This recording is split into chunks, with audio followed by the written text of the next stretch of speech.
Let me show you how to connect your GT3 mini drone to your remote control so you can actually fly it, and also what to do if you have some maybe problems flying and it's not responding very well. So to connect first, obviously you actually have to insert 3 batteries inside the remote control, so it uses 3 888 batteries. And to turn on your remote, simply press this, and then let's press this to turn on the drone. And to pair both of them together, you simply have to on your remote, so while it's flashing like this, you see the flashing light, you have to lift this up and then down.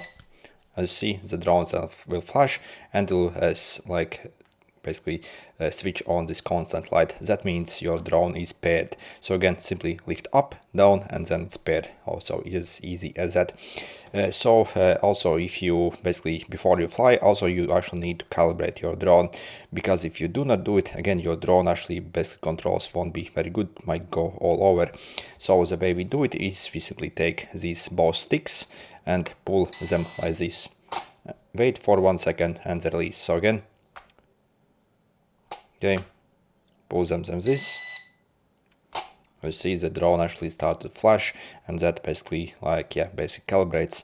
So again, you also need to do this on a completely flat surface. So again, do not take it in the hand or tilt it like that. Again, make sure it's a completely level surface to be able to calibrate it successfully. And then basically you can start flying. So you see, off we go. Anyway, good luck.